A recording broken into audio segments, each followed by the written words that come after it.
تعالى نشوف احلى اكله اقتصاديه عملناها باسهل طريقه وفي منتهى الجمال. بطاطس وبيض. هنسمي الله ونصلي على النبي ونبدا كده نشوف عملناها ازاي.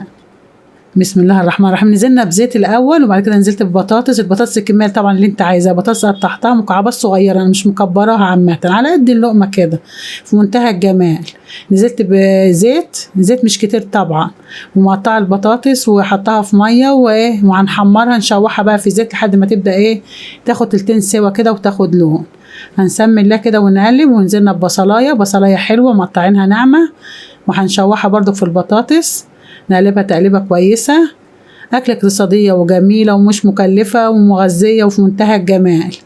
كده قلبت البصل هي كده استوت. ونزلنا بمعلقه توم، يعني مش بمعلقه كبيره، معلقه صغيره كده 3 4 فصوص توم. هنا بابريكا، فلفل اسمر، كزبره، كمون، ملح. هنخلطهم كده على بعضهم وننزل بيها كده ونقلبها في الخلطه. هنا فلفل طبعا انا حاطه ده كله سبايسي، ده اختياري، عايزه تحط رومي، ده فلفل الاحمر والاخضر ده سبايسي اختياري.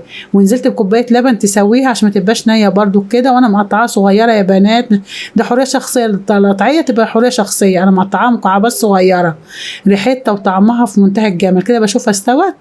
هي لو استوت هنطلعها على الشوكه كده ونشوفها استوت ولا لا. لا استوت، وريحتها وطعمها في منتهى الجمال. اتمنى تجربوها، واللي تجربوها بقى تعملوا لنا كومنت تقولوا رايكم فيها وتشتركوا اللي ما اشتركش في القناه يشترك في القناه. دي كزبره بشبت بيديها ريحه وطعم في منتهى الجمال. احنا جبنا البيض اللي انت عايزاه، ان شاء الله يكون بيضه واحده اشتغلي بيها، بيضه 2 3 اشتغلي بيها. وعندي جبنه برضو، الجبنه الموجوده عندي كان عندي جبنه مزارع دينا، هاخد معلقتين كريمه من البطرمان ده كده وهقلبها مع البيض. هنقلب الجبنه مع البيض، وهننزل برضو بخل مع البيض عشان ما يبقاش فيه اي ريحه زفاره. يعني هنزل بخل وحبه فلفل اسمر على البيض ومعلقتين جبنه. الجبنه الموجوده عندك، الجبنه المتاحه عندك في التلاجة، واختيار، عايزه تحطي جبنه حط، مش عايزه تحطي مش مفيش اي مشكله، بس هتديها طعم في منتهى الجمال. كوبايه اللبن اللي حطيناها مع معلقتين الجبنه مع البيض ده هتبقى حكايه في منتهى الجمال. نقلبها كويس جدا، تقليب كويس كده. ونسمي الله. فلفل اسمر، رشه فلفل اسمر بسيطه كده برضك مع شويه الخل على البيض عشان مبقاش فيها زفاره. نسمي الله. بسم الله الرحمن الرحيم. اللهم صل على النبي. في منتهى الجمال. هتطلع هتشوفوها في منتهى الجمال وطعمها. يا ريت اللي ما اشتركش في القناه يشترك في القناه ويعمل لنا لايك ويعمل لنا كومنت حلو تقولوا رايكم في الاكله الجميله دي. اكله روعه ومش مكلفه، وعندنا مكوناتها في الثلاجه في البيت. عندنا البطاطس، عندنا القوطه، عندنا الخير كله، في بصل، كل حاجه موجوده في البيت يا بنات.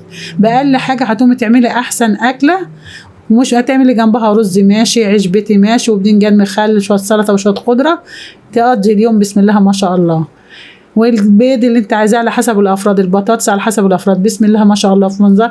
وبعدين لو عايزه تقطعها قطع سليمه تسيبها تهدى شويه تبرد وتقطعيها كده. خلاص يا بنات، خلصنا اكلتنا. اتمنى تكون عجبتكم. والسلام عليكم ورحمه الله وبركاته. شكرا، باي باي.